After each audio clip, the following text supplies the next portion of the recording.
বাচ্চা leg piece ছাড়া খায় না। বাচ্চা কি মায়ের পেট থেকেই লেগ পিস চিনে আসে? তাকে আল্লাহ দি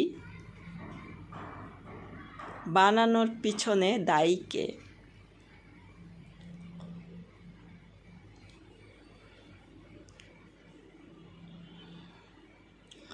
একটা মুরগির কয়টা লেগ পিস থাকে?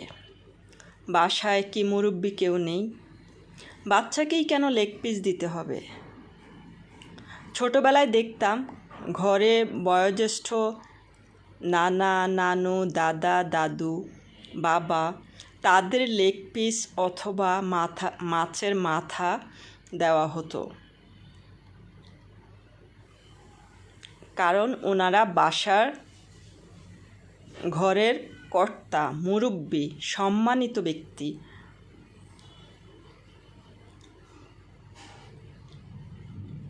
ওনাদের মন চাইলেই হয়তো ওনারা পাশে থাকা ছেলে মেয়ে বা নাতি নাতনি কারো প্লেটে তুলে দিত। মন চাইলে না, দিত। যেই পাশে থাকতো এটা কিন্তু দিয়ে দেয় তারা। কিন্তু বাচ্চাদেরকে বোঝানো উচিত যে ঘরের মুরব্বিদেরকে কিভাবে সম্মান করতে হয়, কর্তাদের, ঘরের প্রধানদের, তাদেরকে বড়টা দিতে হয়। তাহলে বাচ্চারা বুঝবে, শিখবে।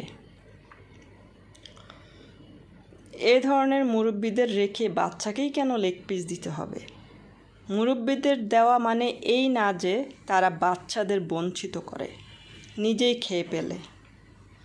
এগুলো দেখে কিন্তু বাচ্চারা শিখে। এরপর বাবা যখন মাছের মাথাটা বা রানের মাংস অথবা সন্তান বা যে কোনো কারো পাতে তুলে দেয়, তখন দেখবেন তাদের অন্যরকম ভালো লাগা কাজ করে, ভালোবাসা বৃদ্ধি পায়। ব্যাপারটা দারুণ না?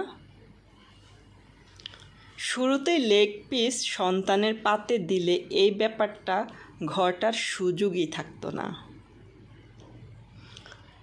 বাচ্চা বুঝতোই না যে ঘরের প্রধানদের কিভাবে সম্মান করতে হয়।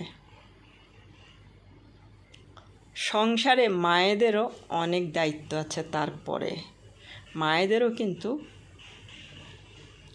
মোটামুটি খাবার খেতে হয়। সব কিছু সন্তানদের মুখে তুলে দিলে হবে না, কারণ তারা সকাল থেকে রাত পর্যন্ত নিঃস্বার্থভাবে বিনা বেতনে কাজ করে যাচ্ছে। তাদের শরীরটাকে ঠিক রাখার জন্য হলেও তাদেরও কিন্তু প্রয়োজন মতো খেতে হয়। বাচ্চাকে সব উজাড় করে দিয়ে নিজে নিঃস্ব হয়ে থাকার মানে হয় না।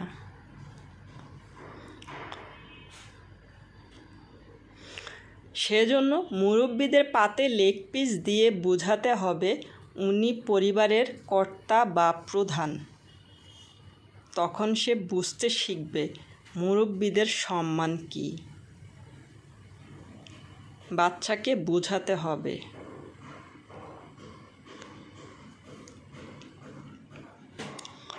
আসলে ছোটোবেলায় আমরা যে জিনিসগুলো দেখে আসছি সেগুলো কিন্তু এখন আর নাই। যেমন আমার দাদা দাদু নানা নানু, আমাদের পরিবার যেভাবে আমরা বড় হয়েছি সেগুলো কিন্তু এখন আর নাই। আর বাচ্চারা এগুলো না বোঝার পেছনের মেইন কারণ হচ্ছে এসবের জন্য দায়ী বাচ্চা লেগ পিস ছাড়া খায় না টাইপের অনেকগুলো ন্যাকা মায়েরা।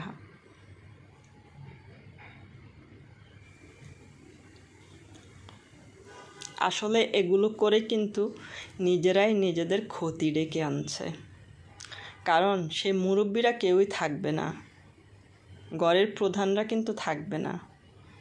মায়েদেরই কিন্তু সন্তানের কর্মফল ভোগ করতে হবে। তাই সন্তানদেরকে শিক্ষিত বানানোর আগে পারিবারিক এবং সুশিক্ষা দিয়ে বড় করে গড়ে তুলুন। মুরব্বিদেরকে দেখলে সালাম দিতে হবে, আগে এটা শিক্ষা দিন।